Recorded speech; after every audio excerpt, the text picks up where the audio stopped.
बराबर आ रही है। फिजिक्स पढ़ेंगे ना आज? हाँ, फिजिक्स का चैप्टर देखने वाले हैं आज हम लोग। Okay sir.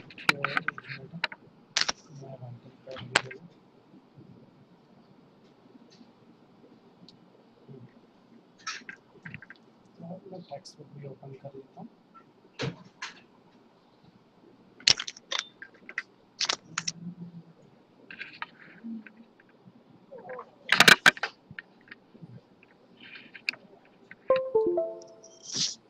तो हाँ, राइटिंग पैड भी स्टार्ट हो गया ओके और मैं टेक्स्ट बुक भी चालू कर लेता हूँ। Where is your text book?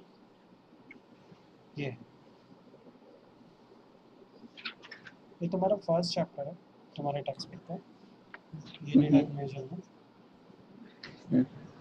तो मैं दोनों टाइप से जाता हूँ, नोट से भी पढ़ाऊँगा, मैं इधर से भी बताऊँगा कि क्या क्या कवर कर रहा हूँ साइड बाय साइड। तुम देख सकते हो मेरी पूरी टेक्स्ट बुक इनकम्प्लीट है, मैंने डिलीट मार दी। तो इंट्रोडक्शन देखेंगे, उसका सिस्टम ऑफ यूनिट देखेंगे, ठीक है। तो इंट्रोडक्शन में क्या देखने वाले कि जो फिजिक्स है, यूनिट एंड मेजरमेंट है क्या। तो बोलते हैं यूनिट एंड मेजरमेंट ना, ये फिजिक्स की वो ब्रांच है जिसके अंदर हम किसी क्वांटिटेटिव साइंस या where we measure a various physical quantity.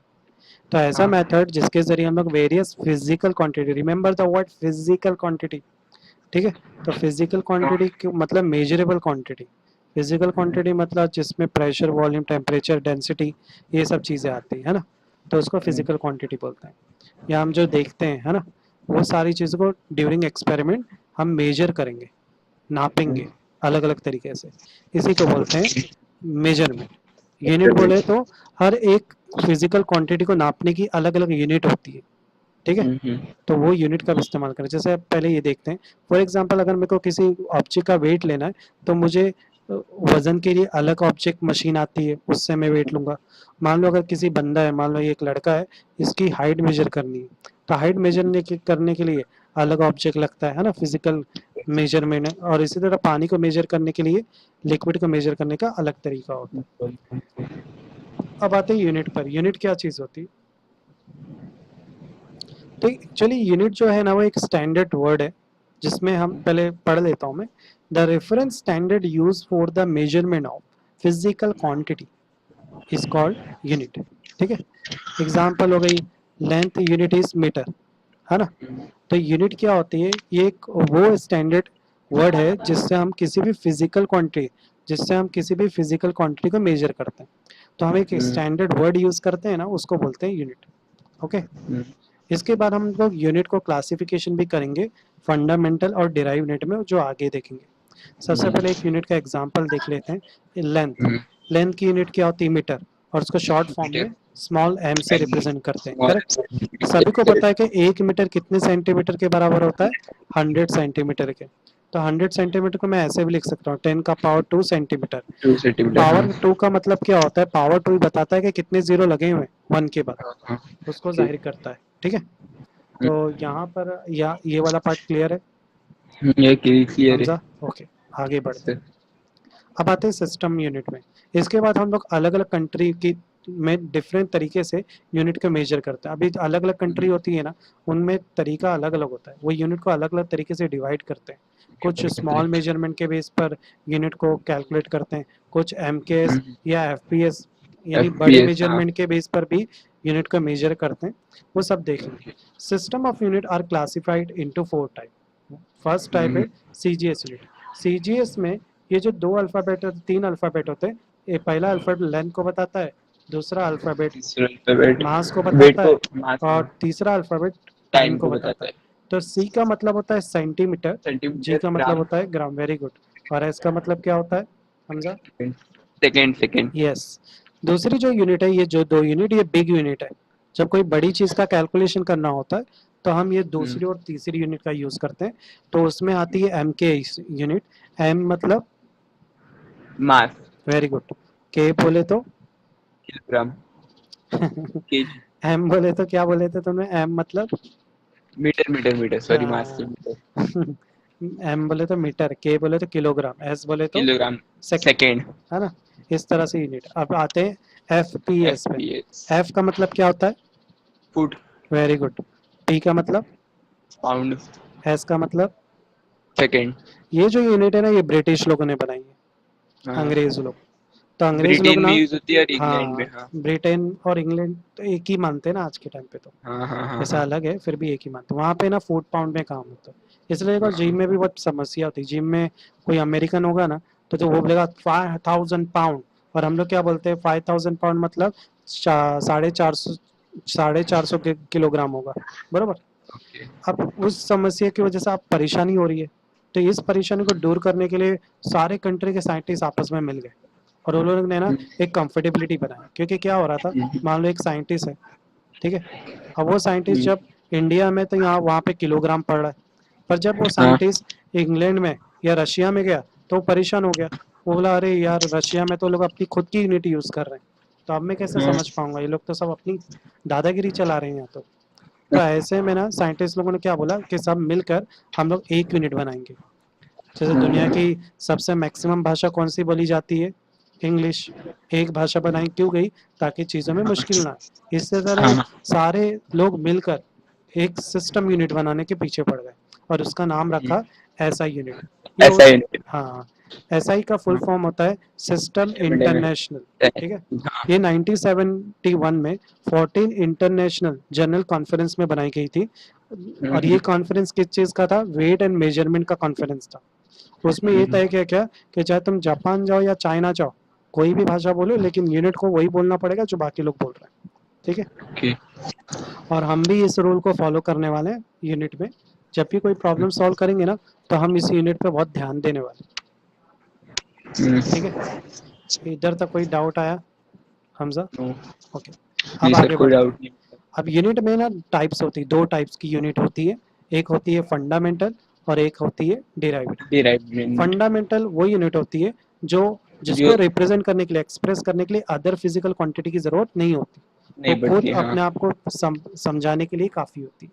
जैसे अगर तुम मार्केट में जाते हो, बोलते हैं 1 लीटर आलू दे दो, तो 1 लीटर आलू नहीं होता, आलू 1 किलो एक होता है ना। किलो होता है हाँ तो जैसे लेंथ नापने के लिए मीटर होता है, मीटर के लिए और भी कोई वर्ड है? नहीं, एम मीटर को मीटर से ही हाँ रिप्रेजेंट करते हैं, और उसका मीटर से सिंबल एम है। रिप्रेजेंट तो एम है साइंटिस्ट ओके लोगों ने क्या हाँ किया, 7 फंडामेंटल यूनिट बने। तो फंडामेंटल क्वांटिटी किसको बोलते हैं?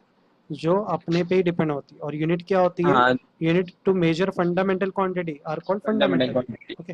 हाँ मास के लिए क्या है? किलोग्राम, जिसको केजी से रिप्रेजेंट करते हैं। केजी टाइम को सेकंड से, देखो एसआई ने फिक्स कर दिया हम्म कि एसआई वाले सेकंड से ही रिप्रेजेंट करेंगे, मिनट आवर से रिप्रेजेंट नहीं करने का है, नहीं करेंगे ठीक है।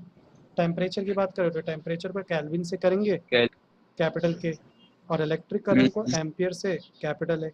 ल्यूमिनस इंटेंसिटी कैंडला, जिसका कैंडेला सिंबल है सीडी। और अमाउंट ऑफ सब्सटेंस के लिए आ गया मोल, मोल जिसका सिंबल है MOL।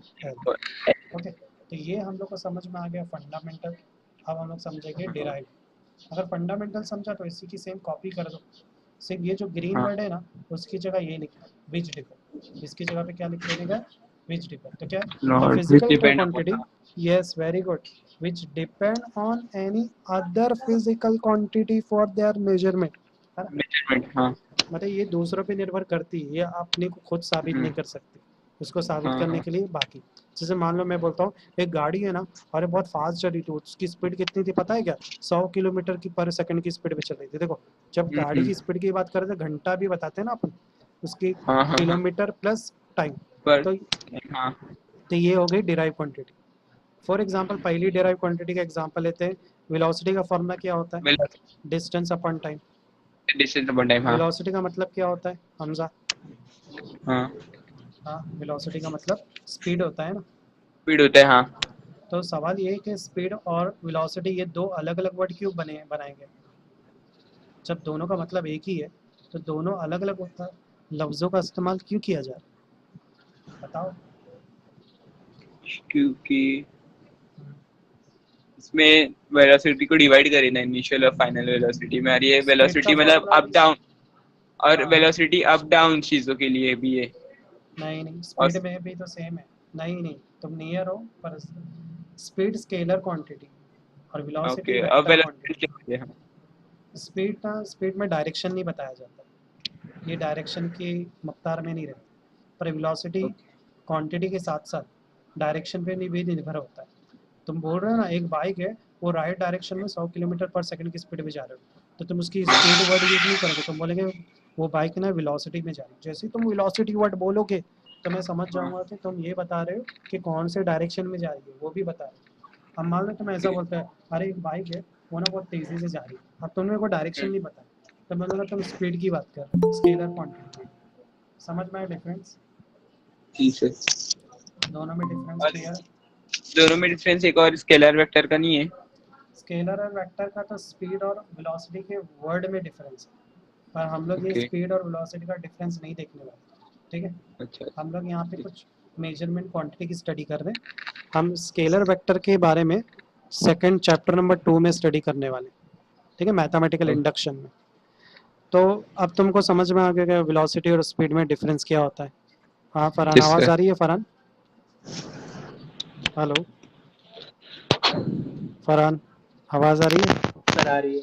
हाँ तो मैं इसलिए तुमको बोला कि तुम भी ज्वाइन कर लो, तुम्हारा भी रिवीजन हो जाए, ठीक है? जस्ट स्टार्ट किए हम लोग फंडामेंटल और डिराइव क्वांटिटी में, ठीक है? तो अब नेक्स्ट आ रहा है मोमेंटम। मोमेंटम को बोल रहा हूँ कि वो लिंक आप मेरे नंबर पर भेज दिया। क्या चीज़, क्या बोल रहे हो? हेलो, बोल रहा था कि आप ये क्लास की लिंक है ना मेरे नंबर पे भेज दिया करो, वो मम्मी का नंबर था। अच्छा मम्मी को भेज दिया, वो गलती से भेज दिया होगा, क्योंकि मेरे को स्टार्टिंग में मैक फरहान दिखा होगा, हाँ, आगे मदर दिखाई नहीं नहीं। नहीं मम्मी बताया फिर मेरे को। चलो चलो ठीक है, नेक्स्ट टाइम याद रखूंगा मैं, ठीक है? ठीक है, अच्छा। मैंने तुम्हारी अम्मी को बोला था कि इसका रिवीजन हाँ करवा सर। देता हूँ, क्योंकि तुम लोग बहुत सवाल पूछते हो न्यूमेरिकल में। तो देखो ये हाँ है ऐसा मम्मी बताए यूनिट, थे। ठीक है? तो तुम्हारे साथ एक और स्टूडेंट है, उसका नाम हमजा है, वो क्लास 11 का है, और हमजा ये जो स्टूडेंट है ये क्लास 12 का स्टूडेंट है, ओके। ठीक है? तो जब सीटी की पढ़ाई करनी रहती है ना, तो उसके लिए क्लास 11 और 12 दोनों पढ़ाई करनी पड़ती है। तो इसी वजह से मैंने ये स्टूडेंट को एडवांस में बुला दिया, ताकि इसका क्लास 11 का थोड़ा ब्रश अप हो जाए, उसको यादें पूरी ताज़ा हो जाए, ठीक है? अब नेक्स्ट डिराइव क्वांटिटी पे आ रहे हैं, जिसका नाम है मोमेंटम। तुम्हें पता है मोमेंटम क्या होता है? मास इंटू वेलोसिटी होता है मास इंटू फॉर्मूला। वेलोसिटी, हाँ। अब देखो वेलोसिटी का फॉर्मूला क्या होता है? Distance upon time. That's upon time, देखो हाँ। हम लोगों ने इसको और फर्दर एक्सपांड किया। क्यों मैंने ऐसा किया? ताकि मैं यूनिट बता सकूं। डिस्टेंस, हाँ हाँ। मास की यूनिट क्या है? किलोग्राम। डिस्टेंस की यूनिट है मीटर, और टाइम की मीटर। यूनिट है सेकेंड, ठीक है? सेकंड। तो यहाँ पर रूल क्या है कि आपको अगर डिराइव क्वांटिटी को समझाना है तो आपको फंडामेंटल क्वांटिटी को में जाना पड़ेगा, कि डिराइव क्वांटिटी फंडामेंटल की क्वांटिटी से मिलकर बनी है। जब दो या दो से ज़्यादा फंडामेंटल क्वांटिटी को जोड़ते हैं ना, तब डिराइव क्वांटिटी बनती है। डायरेक्ट यही हो रहा है ना, डायरेक्ट इनडायरेक्ट। चलो एक और यस। एग्जांपल देखो, जैसे force into mass into acceleration. इसमें मास है, एसेलरेशन है, तो मास को लेने तो एसेलरेशन का फर्दर फॉर्मूला क्या है? वेलोसिटी अपॉन टाइम, या change in velocity upon time, बरोबर? मास की यूनिट क्या? अभी इसको अप्लाई मत करो यूनिट, क्योंकि वेलोसिटी का फर्दर फॉर्मूला है, तो जितना एक्सपांड हो रहा है करो। वेलोसिटी का फॉर्मूला क्या है? Distance upon time. अब ये टाइम पहले से था, इससे एक और टाइम आया तो टाइम का स्क्वायर हो जाएगा। टाइम स्क्वायर हो समझ में? गया। ओके। अब किसी का और फॉर्मूला है क्या यहाँ पे? मास का कोई फॉर्मूला है? डिस्टेंस का कोई फॉर्मूला है? टाइम का कोई फॉर्मूला है? नहीं। अब यूनिट अप्लाई करो। मास का यूनिट क्या है? किलोग्राम। केजी। डिस्टेंस का है मीटर। मीटर कैसा है डिस्टेंस का? मैंने यहाँ फिक्स कर दिया कि लेंथ या डिस्टेंस नापोगे तो आपको मीटर ही लेना पड़ेगा। मीटर मिलेगा। टाइम का क्या लेना है? सेकंड लेना है, सेकंड्स। सेकंड। समझ में आया? तो यूनिट निकालने का तरीका समझा? तो चलो एक यहाँ पे दिया हुआ है, पर यहाँ पे यूनिट नहीं निकाली है, चलो निकाल के देखें कैसे निकालते हैं। सबसे पहले फोर्स का तो फॉर्मूला होता है, तो फोर्स का फॉर्मूला क्या है बताओ जरा? मास इंटू हाँ acceleration. Very good, mass into acceleration और डिस्टेंस एज इट इज। अब देखो एज इट इज। मास का तो कोई फॉर्मूला नहीं, ना ही डिस्टेंस, एक्सेलरेशन का फॉर्मूला है। तो जब तक फॉर्मूला चल रहा है चलते जाओ, तब तक यूनिट मत पुट करो। क्या है एक्सेलरेशन का formula? V upon change t. In velocity upon बराबर। टाइम, है ना? अब वेलोसिटी का फर्दर फॉर्मूला है, तो इसको भी आगे हम्म। बढ़ना पड़ेगा। Mass into distance upon time upon time. Square हो जाएगा, क्योंकि वेलोसिटी का भी टाइम गया ना, इनटू ओके। डिस्टेंस। अब डिस्टेंस डिस्टेंस दो बार हो गया, तो मैं यूनिट पुट करने से पहले इसको थोड़ा एडजस्ट करें, distance square upon T square. समझा? एस जो है, एस एक्चुअली डिस्टेंस को रिप्रेजेंट करता है। आप यूनिट पुट करो, क्योंकि आप किसी का भी फॉर्मूला नहीं है। मास का क्या है? किलोग्राम। केजी, डिस्टेंस का क्या है? मीटर डिस्टेंस स्क्वायर, का मीटर मीटर स्क्वायर स्क्वायर, पर वेरी गुड, पर सेकंड। Second square. समझ में आएगी? तो किस तरह से हमने डिराइव से फंडामेंटल बनाए, समझ में आया फरहान, हमजा? ओके। सर तो मुझे ये बस ये पूछना है कि ये पी पावर है? नहीं, ये पी मोमेंटम है। अच्छा, मोमेंटम है। ये क्वेश्चन मेरे को फरहान ने भी बोला था। तो इस चैप्टर में ये मोमेंटम है। ओके। ओके। पर केमिस्ट्री में ना ये अलग सिंबल ले लेता है, प्रेशर भी ले लेता है, ठीक है। फिजिक्स हाँ में हाँ हाँ ज़्यादातर ऐसे चैप्टर होंगे ना फिजिकल टाइप के, तो ये मोमेंटम ही हाँ। रहता है। ओके। अच्छा, अब तो ये तो दो टाइप हो गए यूनिट के, एक हो गया फंडामेंटल यूनिट, दूसरा डिराइव यूनिट। इस साल जो सिलेबस चेंज हुआ उसमें एक और थर्ड यूनिट भी आया है। तो थर्ड टाइप है supplementary unit. Supplementary unit. Supplementary unit में भी फर्दर दो टाइप है, एक है प्लेन एंगल थीटा और दूसरा है सॉलिड एंगल। ठीक है। प्लेन एंगल को डी थीटा से रिप्रेजेंट करते हैं। अब डी थीटा कैसे पता करते हैं? तो इसका तरीका क्या है, मान लो एक सर्कल के बीच में तुम खड़े हो, ठीक है, और ए पोजीशन से कोई भागते हुए बी पोजीशन तक पहुंचा, ठीक है। तो पहले वो कहाँ पे था, तुम यहाँ से हमजा मान लो देख रहे हो, तो तुम्हारी आंखें है ना, ये तुम्हारी आंखों को मैंने लाइन से रिप्रेजेंट किया है। ये लाइन अब सर्कुलर कोई ग्राउंड में भागेगा तो लाइन जो भी खींचेंगे सरकमफ्रेंस तक की, वो क्या कहलाती है? रेडियस ही कहलाती है ना। तो ये जो आर है ये पोजीशन को बता रहा है कि हमजा जब देखा तो उस बंदे का पोजीशन ए था शुरुआत में, फिर वो भाग भाग के गया और कुछ डिस्टेंस कवर किया। मान लो उसने स्मॉल डिस्टेंस कवर किया। जब कोई चीज स्मॉल कवर होती है तो उसको हम लोग डी एस से रिप्रेजेंट करते हैं। एस जो डिस्टेंस है और डी का मतलब क्या होता है? स्मॉल, छोटा स्मॉल। डिस्टेंस, ठीक है। अब जारी बात है, अगर वो बंदा छोटा डिस्टेंस कवर करके कहाँ पे पहुंचा? बी पोजीशन पे। अब तुम देख रहे हो उसकी अब पोजीशन कहाँ पर है? यहाँ पर है। उसको भी तुम आर से बताओगे। अब तुमको इसका डिस्टेंस बयान करना है, तो डिस्टेंस पता बताने के लिए हम लोग एक अलग तरीका निकालेंगे। आप नपाई नहीं करेंगे क्योंकि ये सर्कुलर भाग रहा है। जब कोई चीज सर्कुलर में भागती है ना तो उसका डिस्टेंस उसकी पोजीशन से पता करते हैं, और दूसरा कितने का एंगल बना रहा है वो सेंटर से, उससे पता करते हैं। तो प्लेन एंगल मेथड क्या होता है कि कोई जब डिस्टेंस कवर करता है तो उस डिस्टेंस से सेंटर में एक एंगल बनता है। वो एंगल उस ऑब्जेक्ट के कितना डिस्टेंस कवर किया उस चीज को बयान करता है। तो यहाँ पर अगर मेरे को बताना है प्लेन एंगल ये ए बी कितना डिस्टेंस कवर किया, तो मैं लिखूंगा D theta is equal to A से बी तक का distance, that means D S, और उसकी पोजीशन, दैट मीन्स आर। अगर दो आर होंगे तो एक ही आर लिखेंगे, समझ गए? तो ये बन गया फॉर्मूला, और ये फॉर्मूला इसकी क्या है? डेफिनेशन। यहाँ पर डी एस क्या है? लेंथ ऑफ द एरिया, कितना एरिया कवर किया। आर क्या है? रेडियस ऑफ द सर्कल, ठीक है। तो यहाँ पर प्लेन एंगल मिलता है बिल्कुल एंगुलर डिस्प्लेसमेंट की तरह ही है। जैसे हम लोग डिस्टेंस नापते हैं, डिस्टेंस के लिए एक और वर्ड है, क्या है वो वर्ड? डिस्प्लेसमेंट, बराबर ना? डिस्प्लेसमेंट, हाँ। हाँ, बिल्कुल उसी तरह से जब किसी को सर्कल में कोई बंदा डिस्टेंस कवर करता है तो उसका डिस्टेंस हम कैसे पता करें? एंगल से। तो मैं क्या इसको ऐसा बोल सकता हूँ? एंगुलर डिस्प्लेसमेंट बोल सकता हूँ ना। तो प्लेन एंगल डी थीटा को एंगुलर डिस्प्लेसमेंट भी बोल सकते हैं। किसी ऐसे डिस्टेंस को पता करना जो डिस्टेंस हमें एंगल से पता चल रहा है, उसको क्या बोलेंगे? Angular displacement. अब यहाँ पे थीटा आ रहा है, अब हमें पता है थीटा का जो यूनिट होता है वो क्या होता है? रेडियन होता है। अगर नहीं भी पता है तो याद रख लो, इसका यूनिट रेडियन है। मैथ्स में इसके बारे में और डिटेल में तुम लोग पढ़ लोगे। इसका सर ये सिंबल, इसका आपने शायद रॉन्ग लिखे, एरिया है लेंथ ऑफ एरिया है, लेंथ ऑफ आर्क है। एरिया क्या है? लेंथ ऑफ आर्क है, बरोबर। ओके, तो हाँ ये जो वही। है, क्योंकि आर्क क्यों बोला है? क्योंकि सर्कल में जो सर्कल, डिस्टेंस हाँ। होता है वो आर्क जैसा होता है। हाँ, तुम सही हो। तो ये लेंथ ऑफ आर्क है, वो मैं एक्चुअली गलत पढ़ा मैंने, है ना। थीटा का पावर सी, इसको रेडियन बोलते हैं। ये सिंबल है, याद रखो, इसका इस्तेमाल काफी करेंगे। अब आगे आते हैं सॉलिड एंगल पे। सॉलिड एंगल बिल्कुल कैसा होता है मालूम है? जैसे मान लो तुम्हारे पास एक फुटबॉल दे दिया गया, ठीक है। ये मान लो फुटबॉल है, और इस फुटबॉल का मैं एक हिस्से का टुकड़ा मैंने तुमको बोला पता करो इसका एरिया क्या है, ऐसा पूछ रहा हूँ, तो काफी कॉम्प्लिकेशन हो जाता है। चलो फुटबॉल की बजाय हम मान लेते केक है। केक भी 3D फॉर्म में होता है ना। हाँ। तो इधर पे सबसे पहले देखते सॉलिड एंगल क्या है, क्योंकि सॉलिड एंगल का मतलब क्या होता है? सॉलिड पूरा। जैसे मान लो एग्जांपल में फुटबॉल आएगी, या जो क्रिकेट बॉल होता है, वो सब सॉलिड एंगल की एग्जांपल है। उसमें हम कैसे एरिया पता करते हैं अर्थ उसको सीख रहे हैं। क्या? अर्थ भी तो है ना सॉलिड एंगल का एग्जांपल। हाँ, अर्थ भी सॉलिड एंगल है, सही बोल रहे हो। अर्थ से ज़्यादा अच्छे से समझेंगे। तो सॉलिड एंगल के को डी ओम से रिप्रेजेंट करते हैं, ठीक है। ये 3D फॉर्म के फिगर के लिए इसका इस्तेमाल करना पड़ता है, मजबूरी होती है। तो मान लो ये अर्थ है, तो अर्थ का ये पॉइंट ओ तो सेंटर होता है, पता है। अब अर्थ का मेरे को एक जमीन के टुकड़े का एरिया निकालना है, तो मैं कैसे निकालूंगा? और जारी बात है, एरिया से प्लेन से तो निकलेगा नहीं, 2D तो है नहीं है, 3D है, तो एरिया कुछ ऐसा निकलेगा। ये जो तुमको रेक्टेंगल दिख रहा है थोड़ा कर्व बन के, ये है एक्चुअली उसका किसका एरिया। अब इस एरिया को Area। निकालने में कितने पोजीशन वेक्टर है? एक यहाँ पर है, एक बैक साइड से यहाँ पे टच हो रहा है, एक बैक साइड से यहाँ पे टच हो रहा है, एक फ्रंट पे टच हो रहा है। तो टोटल यहाँ पे कितने आ रहे हैं? टोटल यहाँ पर 4 आ रहे हैं।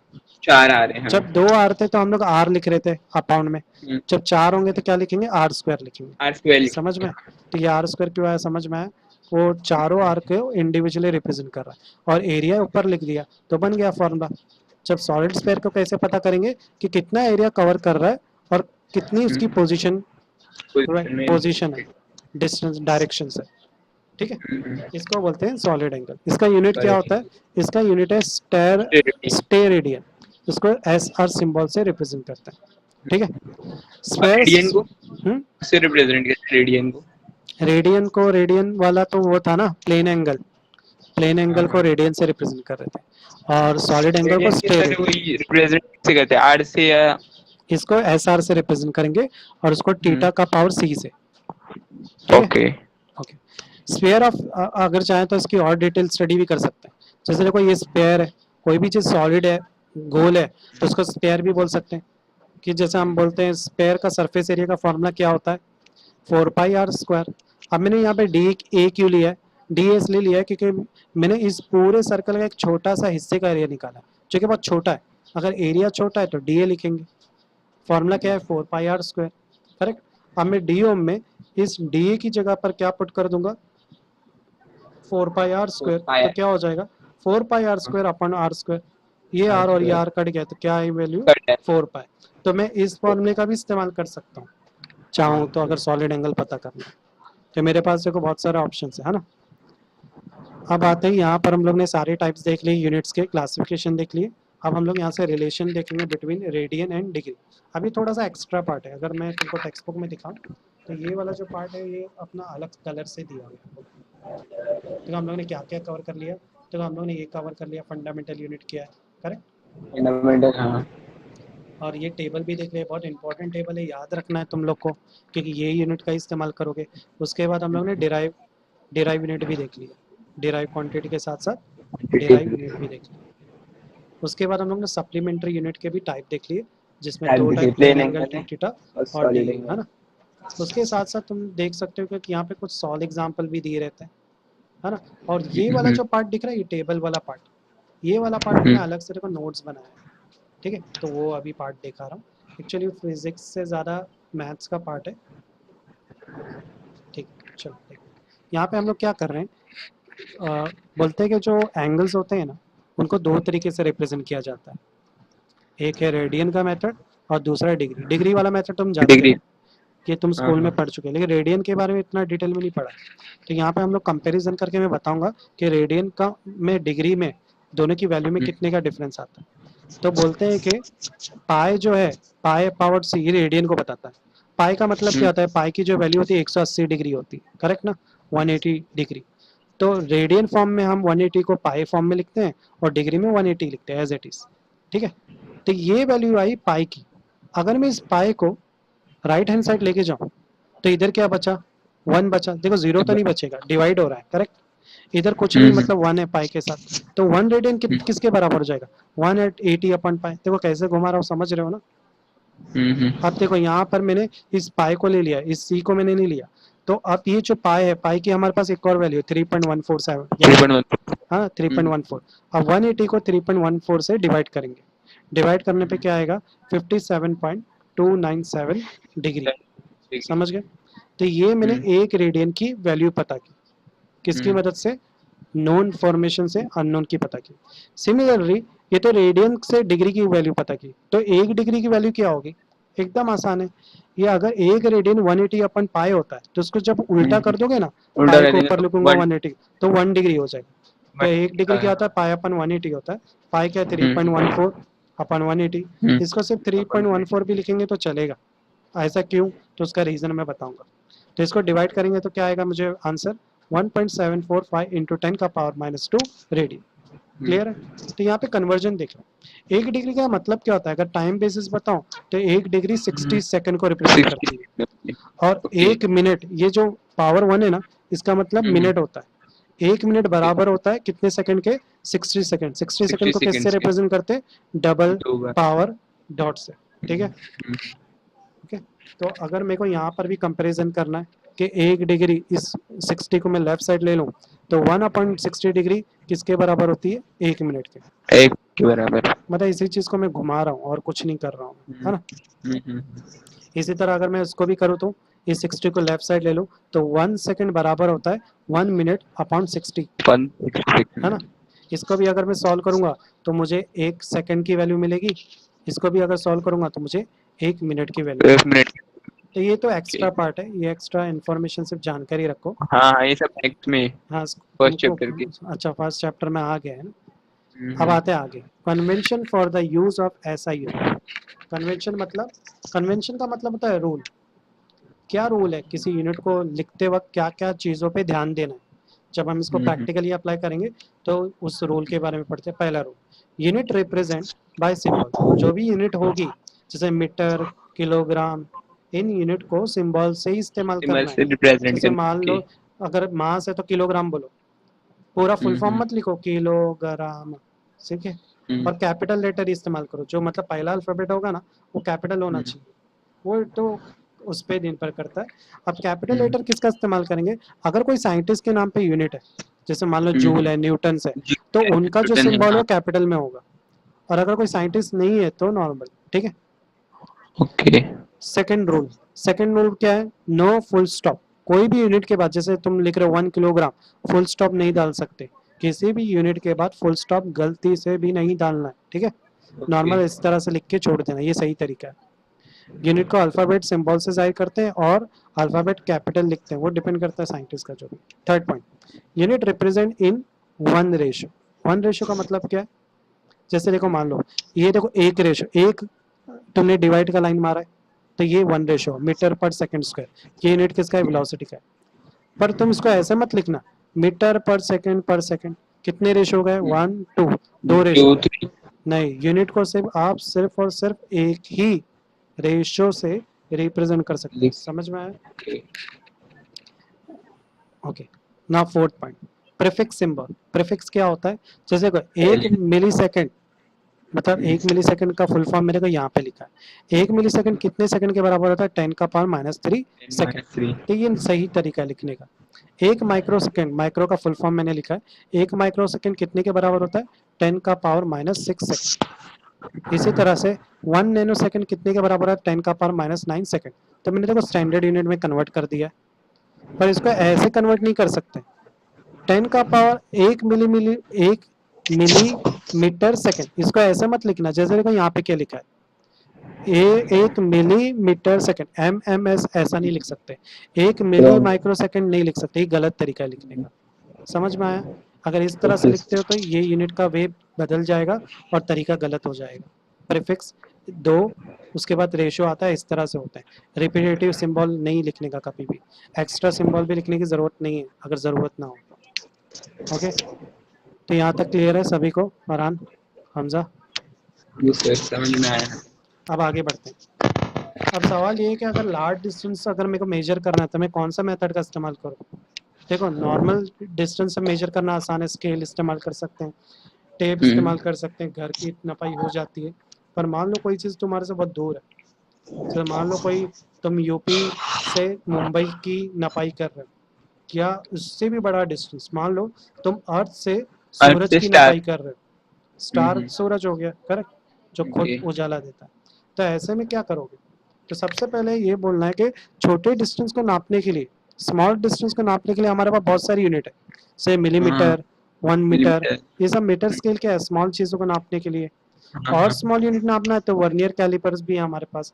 उससे भी ज्यादा छोटी चीज को नापना है तो स्पैरोमीटर है, स्क्रू गेज, ये सारे डिवाइस है जिसके जरिए छोटी से छोटी चीज को भी नाप सकते हैं हम लोग। ना सकते पर सवाल ये है कि बड़ी चीज को कैसे नापा। हर एक छोटे डिस्टेंस के लिए हमारे पास अलग अलग इंस्ट्रूमेंट। क्या होगा अगर डिस्टेंस लार्ज हो जाए तब हमारे पास एक मेथड आएगा जिस मेथड का नाम क्या है, पैरेलैक्स मेथड। इस मेथड के जरिए चाहे कोई चीज का डिस्टेंस कितना भी दूर हो, एग्जाम्पल मैं अर्थ पे खड़ा हूँ और अर्थ से मुझे नापना है सूरज का डिस्टेंस, वो भी मैं नाप सकता हूँ। अब जाहिर बात है ये जो डिस्टेंस है इसको हम लोग काउंटिंग नहीं कर सकते, बहुत बड़ा डिस्टेंस है। और जाहिर बात है इधर से लेके यहाँ तक मैं कोई फुटपट्टी या टूल्स भी यूज नहीं कर सकता हूँ, करेक्ट। यानी यहाँ पर मैं जो मेथड यूज करने वाला हूँ वो मेथड कैसे रहेगा, इनडायरेक्ट मेथड रहेगा। यानी मैं बिना किसी इंस्ट्रूमेंट के इनडायरेक्ट कैलकुलेशन करूंगा और इस बड़े डिस्टेंस को मेजर करूंगा। ठीक है, ओके, तो शुरू करते हैं। Apparent change in position of an object due to change in the position of the observer। ठीक है, यहाँ पे कुछ कंडीशन है जो आप इस्तेमाल करने वाले। ये जो मैंने डॉट बनाया ये डेफिनेशन है पैरेलैक्स की। Apparent change in the position किसकी, जब किसी ऑब्जेक्ट की पोजीशन चेंज होती है due to change in the position of the observer. तो यहाँ पे तुम ऑब्जर्वर हो और तुम्हारी पोजीशन चेंज करने पर, जारी बात तुमने छोटे बचपन में गेम खेला होगा, मैं इसी का मतलब बता रहा हूँ। Apparent change in position of object due to change in the position of the observer का मतलब क्या है।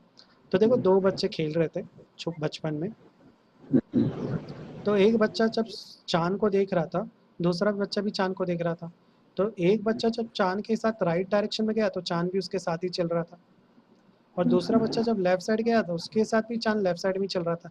ऐसे फील होता है ना हमें, ऐसा लगता है जैसे चांद हमारे साथ चल रहा है। अब दोनों लड़के बोल रहे हैं अरे चांद तो मेरे साथ चल रहा है, वो बोलेगा नहीं मेरे साथ चल रहा है। पर एक्चुअली ऐसा हो रहा है क्या, चांद किसी के साथ चल रहा है क्या, नहीं। तो हमारी पोजीशन चेंज करने पर जो हमें किसी ऑब्जेक्ट का पोजीशन चेंज दिखता है ना, इसी को बोलते हैं पैरेलैक्स मेथड। समझ में आया। ये मेथड इनडायरेक्ट मेथड है और इस मेथड के जरिए हम लोग को क्या मेजर करना है, एक लार्ज डिस्टेंस पता करना है।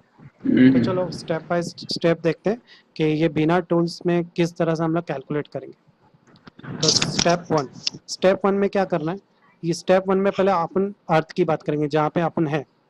कंसिडर टू पोजीशन, सबसे पहले हमारे अर्थ के दो पोजीशन ले लो, ए और बी टर्मिनल के।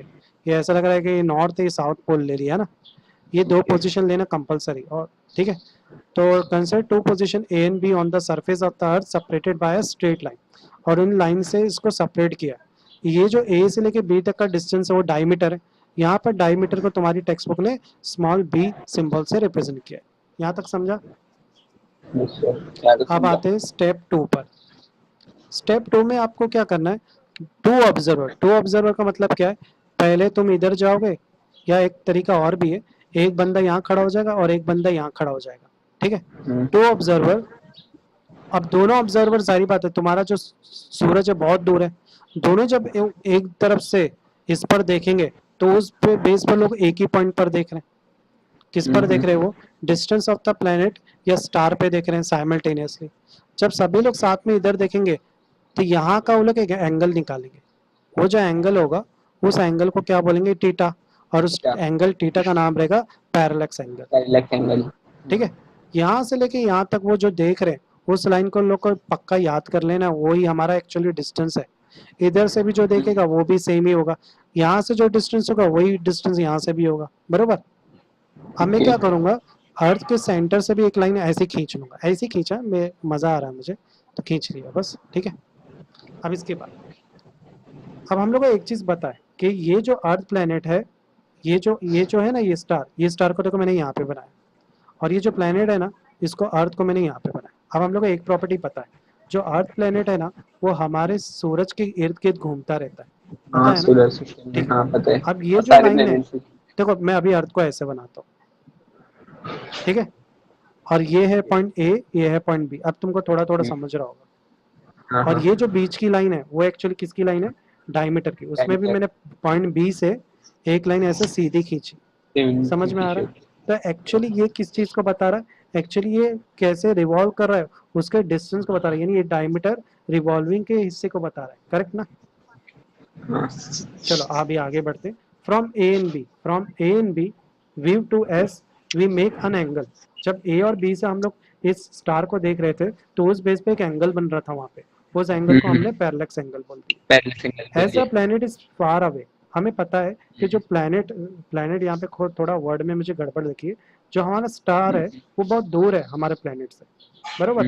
तो मैं बोल सकता हूँ, एक चीज तो मैं श्योरिटी से बोल सकता हूँ कि ये डिस्टेंस और ये जो डिस्टेंस है बी,